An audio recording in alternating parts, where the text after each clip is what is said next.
February 2021, New York City, sea level, plus 18 meters above the 2020 baseline. This is no longer a coastal city. This is an archipelago of steel and glass, rising from dark, restless waters like the bones of a half-submerged giant. The catastrophe didn't announce itself with thunder. It came gradually, almost politely, over 7 decades. First, the subway tunnels flooded in 2038. Then Lower Manhattan became a seasonal wetland. By 2062, the decision was made. Abandon the ground, build upward, or drown. New York chose to do both. Today, 43 million people call this fragmented city home. They came from Miami, from Boston, from the drowned Delaware coast. Climate refugees with nowhere else to go. New York became the last megacity of the eastern seaboard, a vertical fortress against the rising ocean, a monument to humanity's desperate ingenuity. The water divides everything now. There is the above, the gleaming residential towers that pierce the smog-stained sky, some reaching heights of 190 floors. And there is the below, the half-drowned ruins of old New York, where the desperate and the forgotten live in retrofitted buildings, their lower floors sealed against the tide, their windows offering views of sunken streets where fish swim through Times Square. The city's new geography is brutal in its simplicity.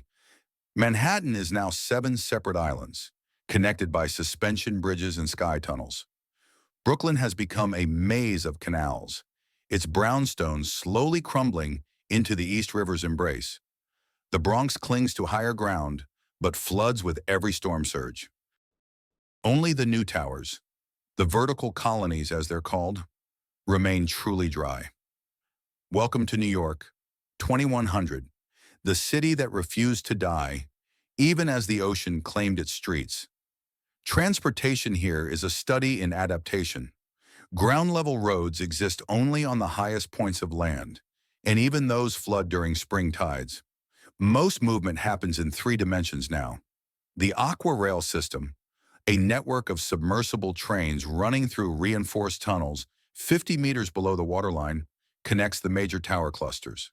The cars are pressurized capsules, their windows offering glimpses of the drowned city. Traffic lights still blinking underwater, skeletal remains of yellow cabs, forests of kelp growing through shattered windows. Above the water, the Skylink network dominates. These are autonomous cable car pods, suspended from thick graphene cables, strung between tower peaks like the web of some colossal spider. They move constantly, 24 hours a day, carrying workers from residential zones to commercial centers, from the elite towers of Neo-Manhattan to the factory districts of Staten Platform. The pods are small, barely 2 meters by 3 meters, designed for efficiency, not comfort. During rush hours, they pass every 30 seconds, a river of pods flowing through the gray sky. For those who can afford it, there are the hydrojets, sleek watercraft that skim across the flooded streets at speeds reaching 80 kilometers per hour. They're manufactured by Poseidon Dynamics, the corporation that controls most of the city's water-based infrastructure. A hydrojet is a status symbol painted in corporate colors, piloted by AI navigation systems that can dodge debris fields and navigate the treacherous currents between buildings. But most people travel by skimmer bus, large barge-like vessels that follow fixed routes through the canals, stopping at platform docks jutting from building facades. They're crowded. They stink of engine fuel and unwashed bodies, and they break down frequently. But they're free, subsidized by the Metropolitan Vertical Authority, and they keep the city moving. The architecture of New York 2100 is a marriage of desperation and brilliance. The vertical colonies are engineering marvels. Towers built not on bedrock, but on massive flotation platforms anchored to the seabed with titanium cables. They sway slightly in strong winds, a sensation residents describe as living on a permanently gentle sea. Each tower is a self-contained city, residential floors, commercial zones, hydroponic farms, water purification plants, even small parks with artificial sunlight systems. The crown jewel is the Prometheus Spire, headquarters of the Helix Corporation, the biotech giant that controls 60% of the city's food production. It rises 212 floors above the waterline, its peak shrouded in clouds for much of the year. The building's exterior is covered in photovoltaic skin, generating power from the weak polluted sunlight. At night, it glows with a cold blue luminescence, visible from 50 kilometers away. But the spire is for the elite. Most New Yorkers live in the mid-towers, residential blocks between floors 40 and 120, where apartments are small but functional. A typical unit measures 25 square meters, a sleeping pod, a combination kitchen-bathroom, a single window. Rent consumes 70% of an average worker's income. Families of 4 or 5 share these spaces, sleeping in shifts. Then there are the flood zones. These are the old buildings, the pre-collapse structures that still stand despite decades of water damage. Their lower 30 floors are submerged, the waters rising and falling with the tides. People live here because they have no choice. Refugees, the unemployed, those blacklisted from tower housing. They've sealed doorways with scavenged materials, pumped water from stairwells, created precarious homes and buildings that could collapse at any moment. The flood zones have their own economy, their own rules. The Metropolitan Authority pretends they don't exist. Society in New York 2100 is stratified with mathematical precision. At the summit, literally and figuratively, are the skyborn, the executive class who live above floor 150, who've never touched seawater, who breathe filtered air and eat real vegetables grown in rooftop gardens. They number perhaps 200,000, but they control 90% of the city's wealth. Below them are the mid-dwellers, the working class, technicians who maintain the tower's life support systems, teachers, medical staff, drone operators, the vast bureaucracy that keeps 43 million people from dying. They live between floors 40 and 150. Their lives are comfortable by the standards of 2100. They have guaranteed housing, protein rations, access to health care, but they're one job loss away from the depths, and at the bottom are the drowners, those who live at or below the waterline. They work the dangerous jobs, diving to repair undersea cables, scavenging metal from drowned buildings, maintaining the massive seawalls that protect the tower foundations. Their life expectancy is 46 years. Many can't swim. A bitter irony in a city surrounded by water. They develop respiratory diseases from the mold, skin conditions from the contaminated water, mutations from the chemical runoff. A typical day for a mid-dweller named Sarah Chen, age 32, begins at 5 in the morning when the lights in her floor 78 apartment automatically brighten. She shares the 25 square meters with her husband and 2 children. They sleep in bunk pods that fold into the walls during the day. Sarah works as a systems analyst for the Aquarail Authority, monitoring the health of the underwater train network. Breakfast is a protein bar synthesized from algae and cricket flour. 300 calories, nutritionally complete, tasteless. Real food, vegetables, meat, dairy, is priced beyond her means. Her family splurged once, 6 months ago, on real strawberries. They cost 2 weeks' salary for a small container. Sarah still remembers the taste. She takes the skimmer bus to work, a 40-minute journey across the flooded canyons of Midtown. The water is brown-gray, thick with sediment and algae blooms. Sometimes she sees bodies floating, unclaimed dead from the flood zones, and the skimmer bus just navigates around them. The city collects them eventually. Her office is a floor of cubicles on level 93 of the Transit Authority Tower. She watches monitors displaying data from thousands of sensors throughout the tunnel network. When something breaks, and something always breaks, she dispatches repair drones. The work is mind-numbing but essential. The city would drown without the Aquarail. Lunch is another protein bar.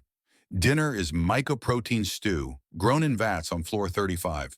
Her children attend school via virtual reality, wearing headsets that transport them to simulated classrooms. They've never seen a real tree, never felt grass, never experienced winter snow. These are things Sarah remembers from her childhood in Vermont. Before the floods, before everything changed, the economy of New York 2100 runs on 3 pillars: data, synthesis, and salvage. The data economy is dominated by the Helix Corporation and its rival, Nexus Information Group. They control the vast server farms cooled by seawater, processing information for the entire eastern seaboard. Financial transactions, climate modeling, medical AI, entertainment streams, all of it flows through New York's data centers. The corporations pay minimal taxes, employ few people directly, but their wealth is staggering. The Helix Corporation's quarterly profits exceed the city's entire annual budget. Food synthesis is the second pillar. 87% of calories consumed in New York come from three sources: algae cultivation in underwater farms, cricket protein factories, and mycoprotein bioreactors. The Helix Corporation controls the algae operations, growing vast fields of genetically modified kelp in the harbor's polluted waters. The kelp absorbs heavy metals, filters the water slightly, and produces biomass that's processed into various food products. It tastes like nothing and everything. The flavor modules can make it approximate beef, chicken, fish, though never convincingly. Cricket farms occupy entire floors of old office buildings. The insects are efficient protein converters, requiring minimal water and space. They're ground into powder, formed into bars, extruded into shapes resembling meat. The factories smell terrible, but they feed millions. Mycoprotein, fungus grown in darkness, fed on recycled organic waste, provides another protein source. The technology is old, dating back to the 21st century, but it scales well. The vats are enormous, some holding 500,000 liters of growth medium. The resulting protein has the texture of meat if processed correctly. Sarah's children have never eaten anything else. Real food, crops grown in soil under sunlight, is vanishingly rare. The rooftop gardens of the elite towers produce some vegetables, but these are luxuries priced for the skyborn. There are rumors of agricultural zones in the interior, in the territories that didn't flood, but Sarah has never seen evidence of this. The third economic pillar is salvage. The drowned city contains incalculable wealth in metal, rare earth elements, intact technology. Salvage crews dive into the depths, cutting apart old subway cars, stripping copper from submerged buildings, recovering hard drives from flooded data centers. It's brutal work performed mostly by drowners who have no other options. Dive teams work in shifts of 4 hours, breathing recycled air through rebreather systems. Decompression sickness is common. So are diving accidents. The salvage is sold to recycling corporations who process it in massive floating factories anchored in the harbor. The metal is melted down, purified, sold back to the tower construction companies. It's a closed loop, a cannibalistic economy consuming its own past to build its uncertain future. Water is both infinite and scarce. The ocean surrounds the city, but it's toxic. Laden with industrial runoff, agricultural chemicals washed down from the drowned interior. Microplastics, sewage. Drinking it would kill you within days. Every tower has desalination plants using reverse osmosis to purify seawater. The plants are energy intensive, running on a combination of solar power, tidal generators, and small modular reactors buried deep in the tower foundations. The water tastes flat, mineral stripped, but it's safe. Residents are rationed to 80 liters per day, enough for drinking, cooking, and minimal hygiene. Law and order in New York 2100 is maintained through 3 overlapping systems: corporate security, municipal enforcement, and automated surveillance. The Metropolitan Authority maintains the NYPD, though it bears little resemblance to the police force of the past. Human officers number only 3,000, down from 35,000 in the 2020s. They handle high-level crimes, political cases, situations requiring human judgment. For everything else, there are the Sentinels. Sentinels are autonomous drones, tens of thousands of them, patrolling the skyways and waterways. They're manufactured by Aegis Defense Systems, equipped with facial recognition, behavioral analysis algorithms, non-lethal weapons. They monitor constantly, their cameras feeding into AI systems that watch for crime patterns, suspicious movements, unauthorized gatherings. The Sentinels operate under predictive policing protocols, algorithms developed by Nexus Information Group that claim to identify criminal activity before it occurs. The system analyzes social connections, spending patterns, movement histories, online behavior.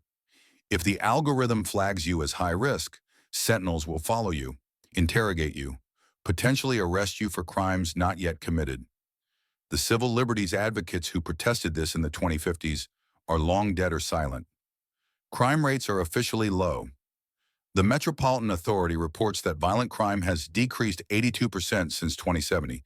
These numbers are technically accurate but deeply misleading.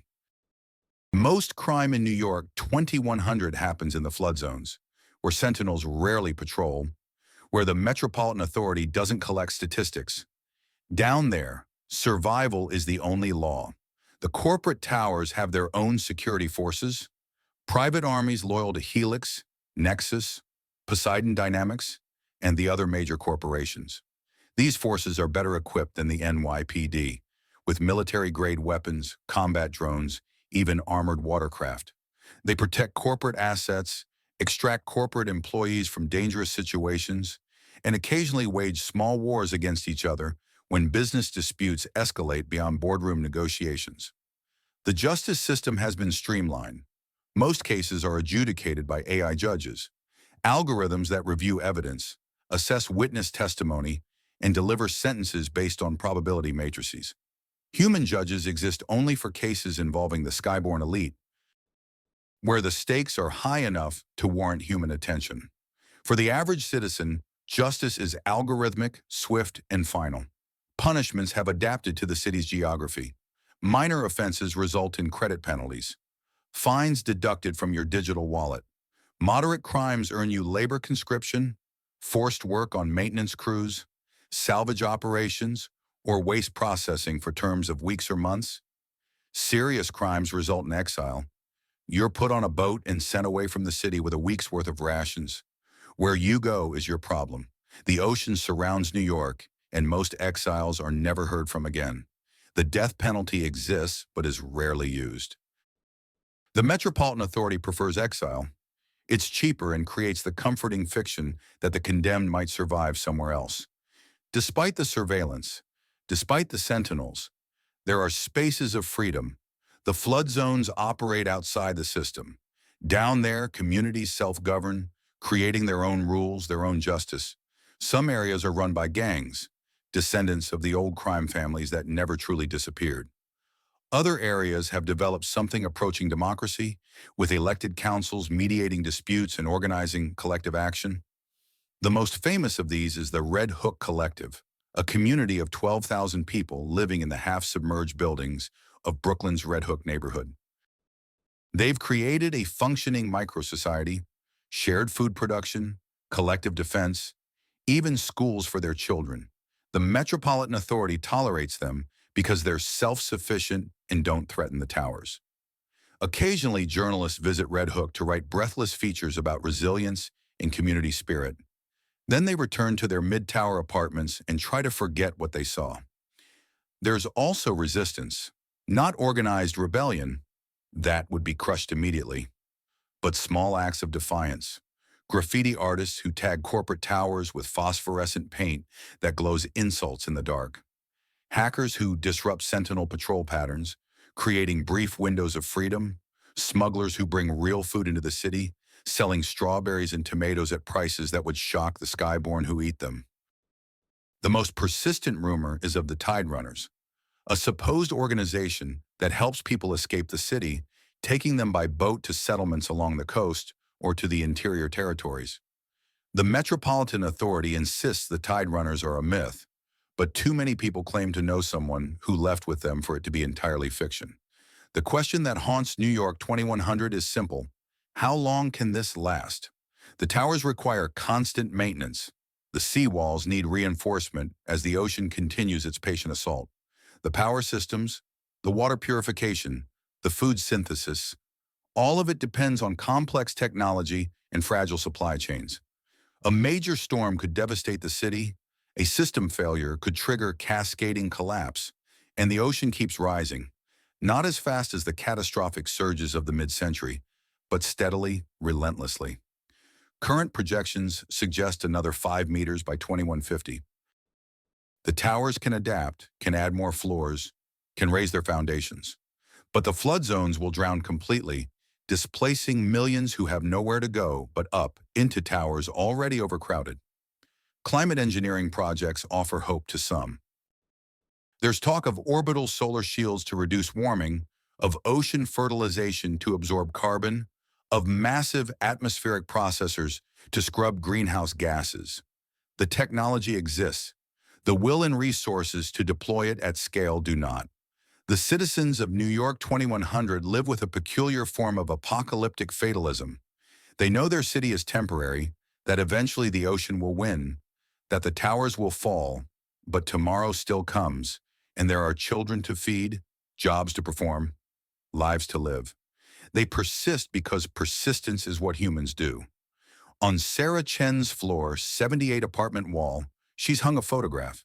It's old, faded, from her childhood. A picture of Times Square on a summer day in 2043, before the floods. The streets are dry, people walk on pavement, the sky is blue. Her children ask her what it was like, that world.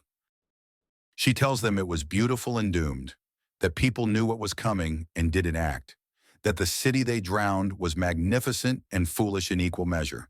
They ask if she's angry. Sometimes she is. But anger doesn't lower the water or clean the air or grow real strawberries. Anger is a luxury, like real food, that she can't afford. Instead, she gets up at 5 each morning, eats her protein bar, takes the skimmer bus across the drowned city, monitors her screens, and does her job. She lives in the ruins of the past in the shadow of the future, in a city that refused to die even as it drowned. This is New York, 2100, a testament to human stubbornness, ingenuity, and the terrible price of progress delayed. The city that would not surrender to the ocean, even as the ocean claimed victory. The lights glow in the towers as darkness falls. 43 million people breathe recycled air, eat synthesized food, and dream of dry land. Tomorrow the sun will rise over drowned streets and living towers, and the city will endure another day. How many more days remain? Nobody knows, but tonight at least, New York still stands.